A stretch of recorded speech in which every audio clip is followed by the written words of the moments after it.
It's back to school season, and we here at Digital Revelation are going to tell you one thing you should definitely avoid at school, more than accidentally touching the boogers under your desk.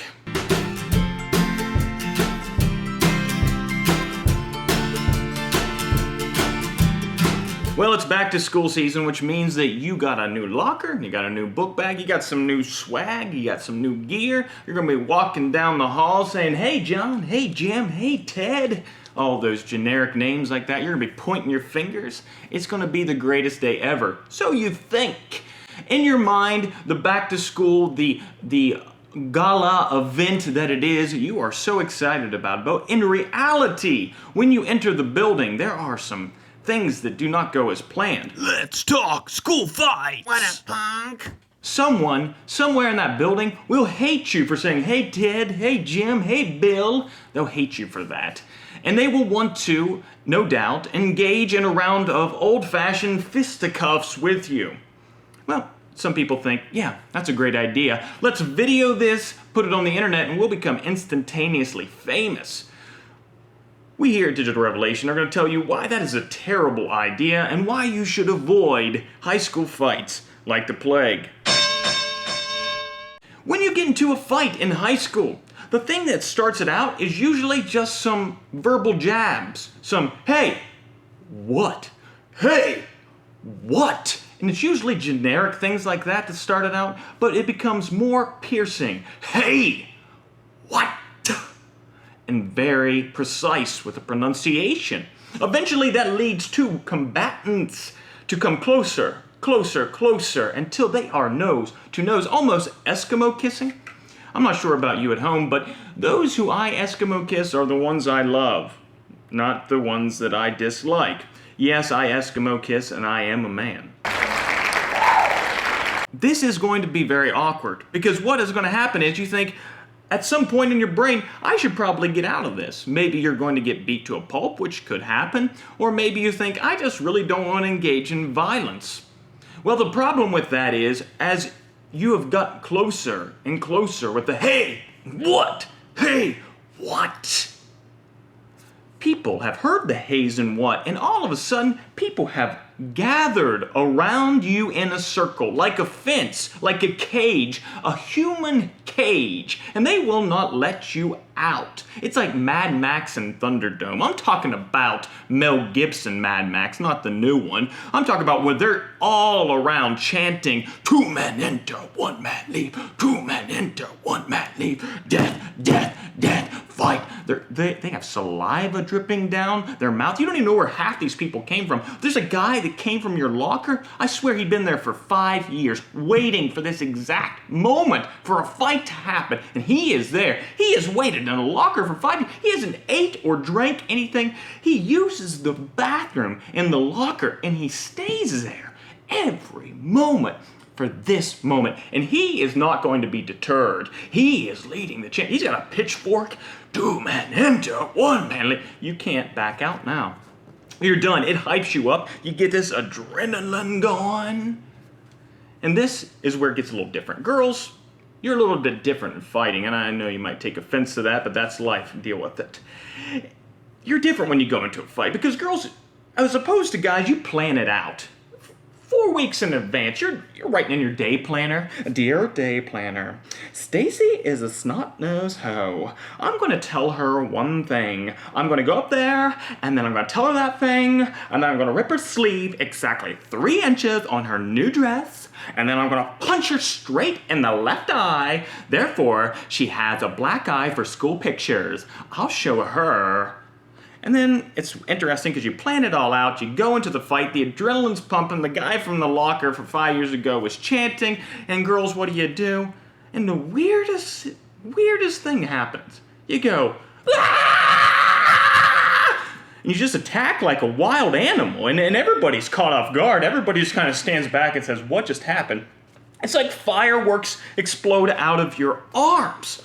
And girls, I'm going to let you in on another little secret.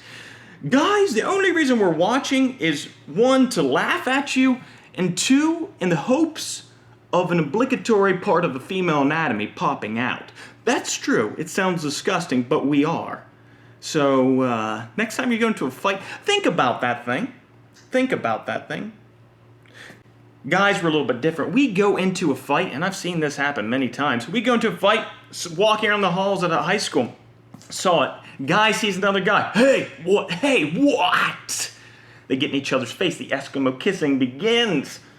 Then all of a sudden, what happens? Guys, we think we have it all. We know what we're doing because we have watched tons of UFC, and we have also watched tons of WWE wrestling.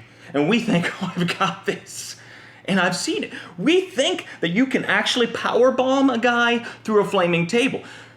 The problem with that is you have to catch the table on fire. There has to be a table, and then you have to have the guy let you powerbomb them, because if you've ever tried to powerbomb someone without them letting you, it's very, very difficult.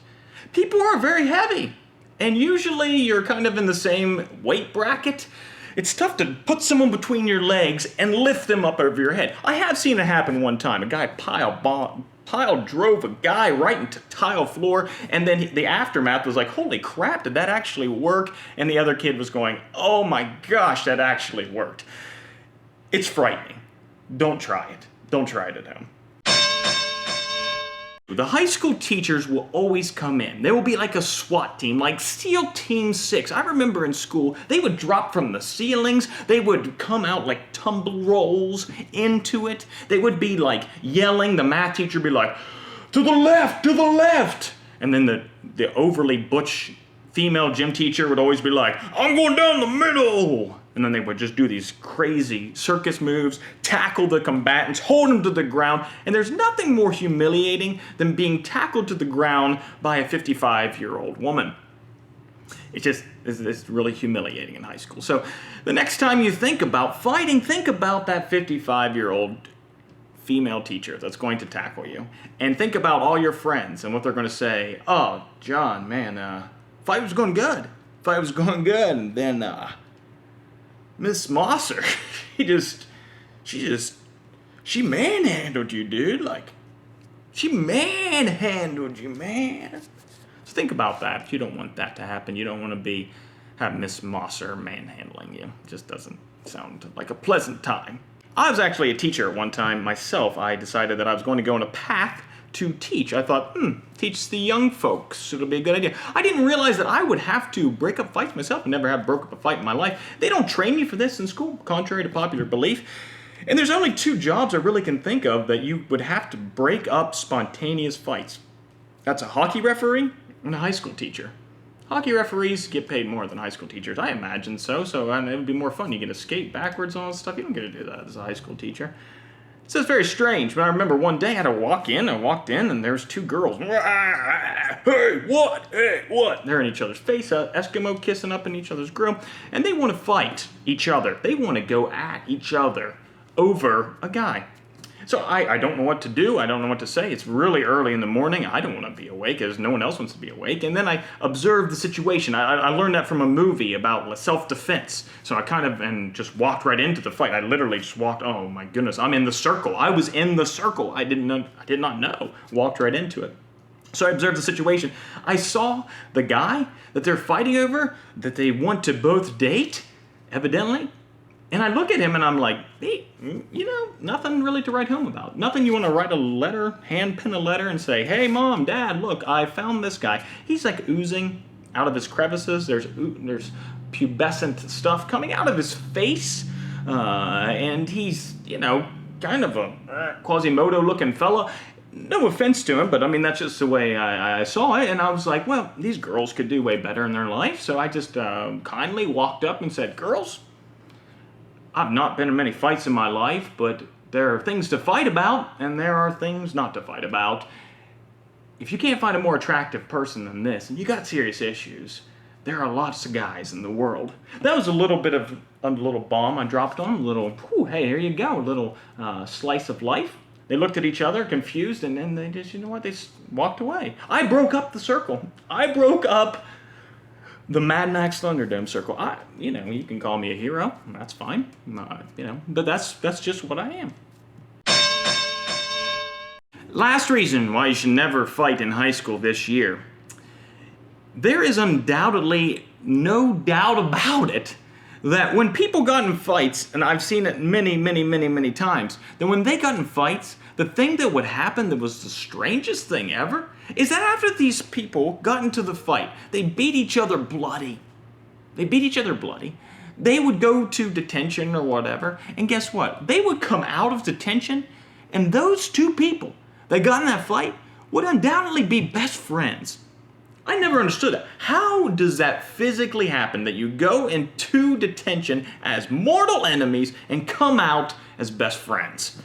Well, it happens all the time. And my only theory is this, that I imagine a scenario where one of them is looking in a mirror, maybe primping their hair in detention, and they look at the other one and go, you know what? I am a freak of nature. Thank you so much for pointing that out, kind chap. Thank you so much. Pip pip cheerio. They have coffee and tea and they just put their pinkies out and they just become best friends for life. That's the only way I can imagine that happens, but it does happen. So remember, the person that you're fighting, the person that you're beating up, you will probably be best friends with next week. So just let this pass. As they say, this too shall pass. And next week, you will be best buds. That's a fact. Well, hopefully this helped you avoid a high school fight, and of course putting it on the internet, because that is just awkward. Thousands upon millions of people watching you get beat to a pulp. So if these things don't help you, I'm not sure what will. So Godspeed and good luck this school year, and may the fist never find your face. If you want to like us on Facebook, feel free. We're The Digital Revelation. If you want to comment below, you can. And if you'd like to comment about some future episodes you would like to see us talk about, please do so as well. For Digital Revelation, this is Nathan Marshall. What a punk.